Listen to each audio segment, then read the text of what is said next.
Hello, good morning, my dear students. How are you? Fine, that's great. Dear students, we are now going to start course of English. Dolphin Supplementary Reader 05, The Side Walkers. Side walkers mean આડી રીતે ચાલવું અથવા તો એક બાજુએ ચાલવું અથવા જ્યાં જોઈ રહ્યા છો તે બાજુ નહીં પણ તેની અવળી બાજુ ચાલવું તે તેનો અર્થ થાય છે ધ સાઇડ વોકર્સ એટલે કે બાજુએથી ચાલવું. Have you ever been to seesaw? On the beach, seesaw, we find different types of creatures. Among these, crabs are the most interesting ones. They are of different kinds. તો વિદ્યાર્થી મિત્રો, આજે આપણે વાત કરવા જઈ રહ્યા છીએ જંતુઓ અને એ જંતુઓ એટલે કે દરિયા કિનારાના જંતુ. આપણે જે વાત કરવા જઈ રહ્યા છીએ તમે દરિયા કિનારે અસંખ્ય પ્રકારના જીવજંતુઓ જોતા હશો. તેમાં પણ કરચલા જોયા છે ને?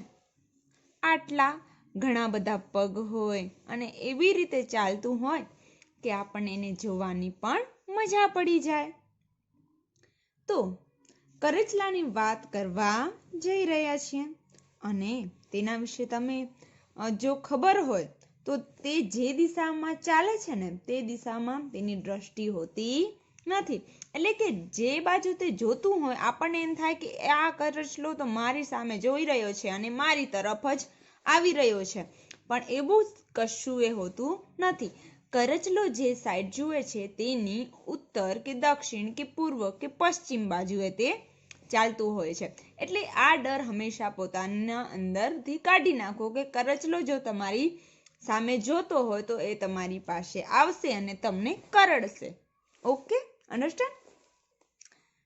તો વિદ્યાર્થી મિત્રો, ચાલો, આર યુ રેડી? ઓકે. શું તમે કોઈ દિવસ દરિયા કિનારે ગયા છો? હા, ઓબ્વિયસલી બધા લોકો મોસ્ટ ઓફ તમારામાંથી ગયા જ હશે સ્ટુડન્ટ્સ. દરિયા કિનારે આપણે અલગ અલગ પ્રકારના જંતુઓ જોવા મળે છે. Have you ever bin two seesaw? દરિયા કિનારે ગયા છો?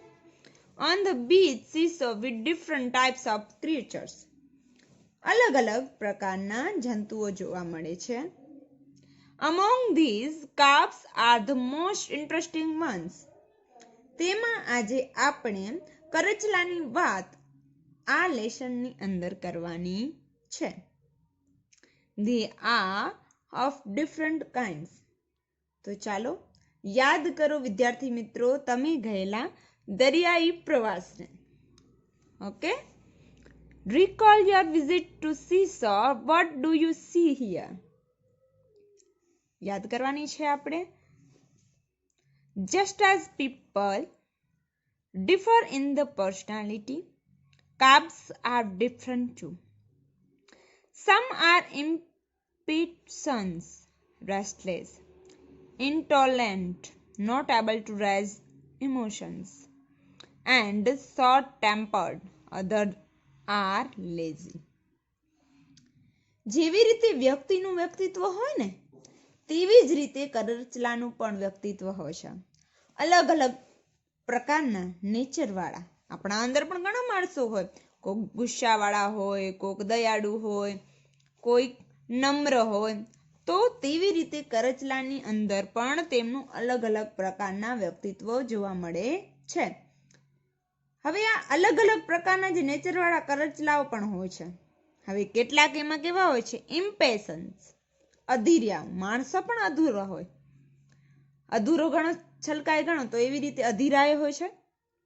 ઇન્ટોલરન્ટ એટલે કે અસહિષ્ણુ હોય છે. તો કેટલાક લેઝી એટલે કે આળસુ હોય છે. The green crabs on the shore are the first type. હવે એમાં પણ જે લીલા કલરનું કરચલું હોય છે ને એ પ્રથમ પ્રકારનો હોય છે. પ્રથમ પ્રકારનો કહેવાય છે. We need to be careful with them. If you hold such a carp from behind by itself, its claws cannot reach you. Remember that even a small carp can give a painful sting, insect bite. હવે અહીં વાત કરવામાં આવી છે કે આવો જે કરચલો હોય એ આપણને સાથે આવે તો આપણે ખૂબ જ કાળજી લેવી પડે છે.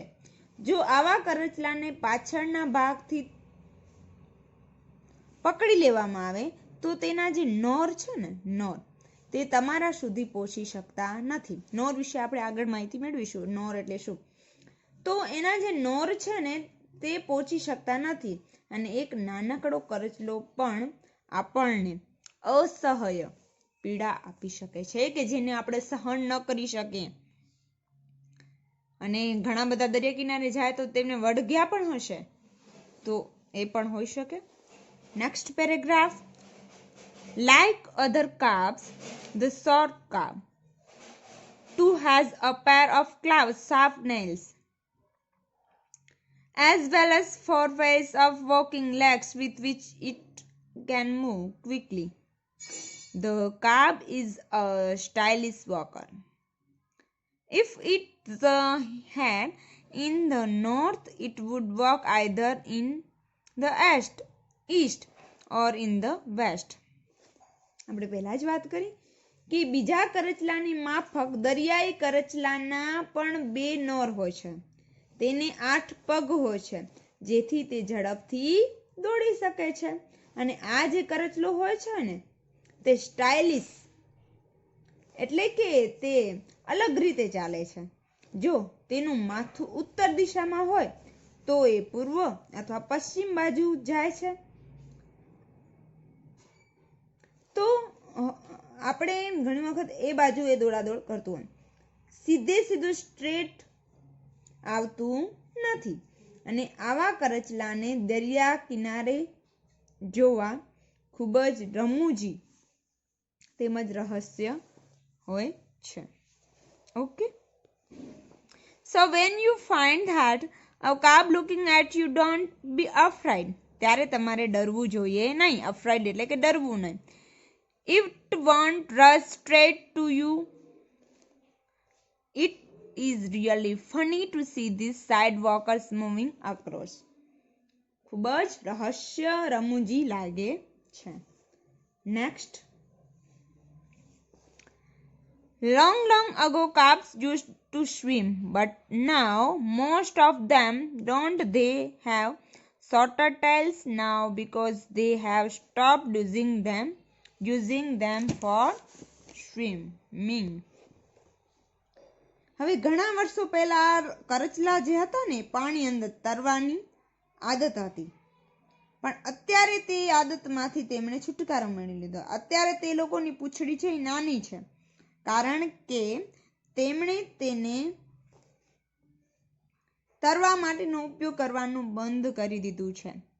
આપણે પણ જો આપણા કોઈ પાર્ટનો ઉપયોગ કરતા બંધ કરી નાખીએ તો તે આપણું પાર્ટ છે એ ઓછું કામ કરતું થઈ જાય, કારણ કે તેમણે તેને તરવા માટેનો ઉપયોગ કરવાનું બંધ કરી દીધું. અને કરચલાની દ્રષ્ટિ જોવાની સારામાં સારી હોય છે. Next. Did you have tails? Why? Carps have good eyesight એટલે કે સારામાં સારી તેની દ્રષ્ટિ હોય છે. Their eyes are in the front of the shell. They are sunk in 2 pits, holes, cavities. There are 2 pairs, 2 fillers on the sides. Shell એટલે કે કોચલાની સામે તેની આંખો હોય છે.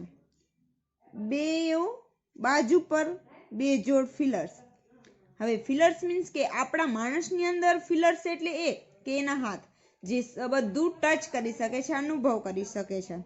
હવે અનુભવ કરનારા અંગ આપણું તે અંગ હાથ છે અને કરચલાનું તે અંગ નોર આપણે જે કહીએ છીએ ને એને ફિલર્સ, જે અને કરચલાના તે ફિલર હોય છે.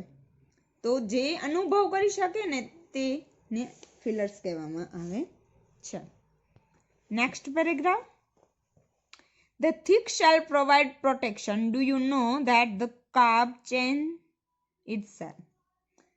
જાડું કોચલું તેમને રક્ષણ આપે છે. જાડું કોચલું એટલે જે ઉપરના પડ છે ને એને કોચલું કહેવાય છે. હવે કરચલા પોતાનું કવચ બદલે છે. Change its shell. Shell means કવચ. After some time the shell does not increase in size. હવે થોડા સમય પછી એ જે કોચલું છે ને એ મોટું થાય છે, કવચ.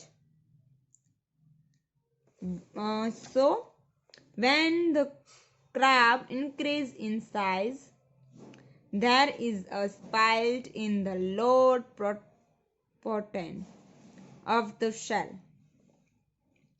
હવે જેવી રીતે માનવોની હાઈટ વધવાની બંધ થઈ જાય છે, જાડા થવાનું બંધ થઈ જાય છે, તો તેવી જ રીતે કરચલાનું શરીર વધવાનું બંધ થઈ જાય છે અને શરીરનો ભાગ વધે છે. આગળ જોઈએ. The grown up crab comes out of it. The old shell is left behind.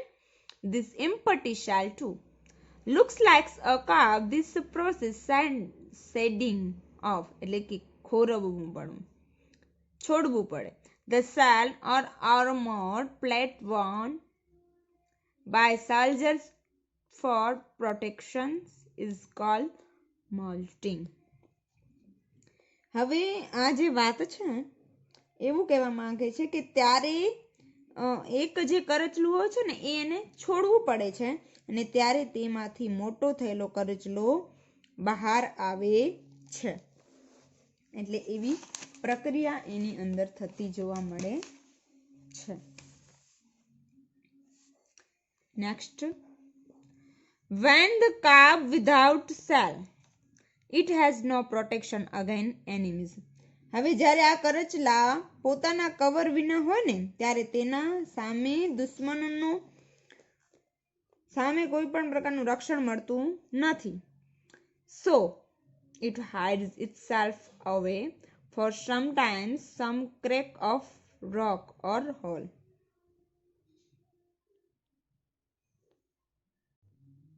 હવે કે તેનામાં રક્ષણ મળતું નથી જેથી તેના પર નવું કવચ ન આવે ત્યાં સુધી તે કોઈ ફાટ અથવા કાણામાં ભરાઈ રહે છે. અને પછી જોઈએ આગળ. Sometimes carps even trapped ફસાઈ જાય છે. Sometimes in some crack of rock or hole. તો તે ફાટ અથવા કાણામાં ભરાઈ જાય છે. હોલ એટલે કાણું. When the thick protective covers it ready, it comes out. જ્યારે તેના શરીર પર પાછું કવચ આવી જાય ત્યારે તે comes out એટલે કે બહાર આવે છે. Sometimes carps even get trapped એટલે ફસાઈ જાય છે. હવે આપણે જોઈએ આપણે નાના હોઈએ ત્યારે ગમે તેવી જગ્યા નાની હોય તો એ આપણા માફક આવતી હોય તો આપણે એની અંદર જઈ શકીએ. પણ જ્યારે આપણે મોટા થઈ જઈએ તો હવે જ્યારે કરચલું છે એ મોટું થઈ જાય છે ત્યારે એ અંદર તો ઘરી ગયું હોય પણ બહાર આવવા માટે તે ફસાઈ જાય છે. Under stones and are not able to come out. અને પથ્થરો વચ્ચે તે સપડાઈ જાય છે, ફસાઈ જાય છે. This happens when they are hiding. Okay. Next. Would you have enjoyed your life if you were carp? હવે જે કરચલા છે ને એ પણ પોતાની લાઈફને એન્જોય કરે છે. આપણને અત્યારે કોઈ બીચ ઉપર લઈ જવાનું કહે તો આપણે કેવા દોડામ ધમ ને આ ને તે ને ત્યાં બુટ્ટા ખાશું ને રેતીમાં રમશું ને ખાડા બનાવશું ને ઘર બનાવશું ને પાણી ઉડાડશું, ઘોડા ઉપર ચડશું. તો તેવી જ રીતે આ જે કરચલાઓ છે ને તે પણ આવું બધું ઘણી બધી પ્રક્રિયા કરતા હોય છે. તો આ કરચલાને પણ ઘણી બધી બાબતોમાં આનંદ આવતો હોય છે તે જોઈએ. The carp enjoy burying, hiding under something itself in send. હવે આ બાબતોમાં કરચલાને ઘણો આનંદ આવે તો કરચલાને પણ રેતીમાં છુપાઈ જવાનું આનંદ લે છે. તમે દરિયા કિનારે જાઓ તો તમે મોસ્ટ ઓફ કરચલા છે રેતીની અંદર જોવા મળતા હોય છે. Only its eyes and fillers can be seen. હવે જેની આંખો અને જે બે અનુભવ કરે એવા ફિલર્સ છે ને, જે આગળના ભાગમાં જે છે ફિલર્સ, આમ જે એના પગલા કહી શકાય, 8 પગવાળું આમ હોય, પણ આગળના જે છે એને ફિલર્સ કહેવાય. તો એ જે આગળના 2 ફિલર્સ છે એના દ્વારા અનુભવ કરી શકે અને પોતાની આંખો છે એ બારે હોય, બાકી આખું એનું શરીર એ રેતીમાં ઢંકાયેલું જોવા મળે છે. તો હવે જે આ કરચલો છે, ક્રીચર્સ છે, એ પોતાના ખોરાક મેળવવા માટે આંખો અને 2 ફિલર્સ છે એ બારે રાખે છે, જેના દ્વારા તે ખાવાનું મેળવી શકે. However, it allowed to catch small insect passing by. હવે બહાર જોવા મળે છે અને ઘણા વર્ષો પહેલા તો આસપાસ જે જીવજંતુઓ છે તે પાસિંગ એટલે કે ત્યાંથી અવર જવર કરે તો જે ક્રીચર્સ છે પોતાના ખોરાક મેળવવા માટે તેનો શિકાર કરી લે છે અને પોતાનો ખોરાક પ્રાપ્ત કરે છે. તો I hope my dear students આજની જે સ્ટોરી છે એ ખૂબ જ ઇન્ટરેસ્ટિંગ લાગી હશે. અને જો તમે કોઈએ કરચલા ન જોયા હોય તો તમે એનો જે વિડીયોઝ છે એ સીશોર અથવા તો દરિયા કિનારે કરચલાઓ એવું યુટ્યુબ પર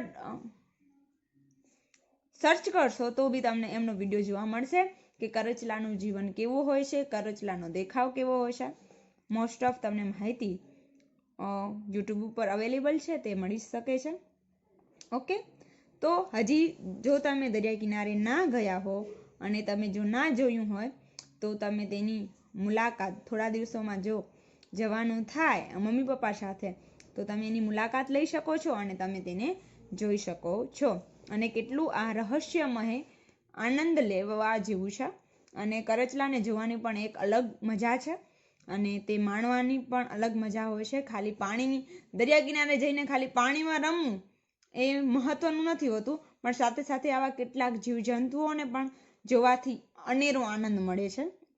તો આઈ હોપ તમે હવે નેક્સ્ટ ટાઈમ જ્યારે પણ દરિયા કિનારાની મુલાકાત લેશો ત્યારે આ જરૂરથી નજરમાં કાઢશો. Okay, do it yourself, label the body parts of this cow. Okay, good, thank you.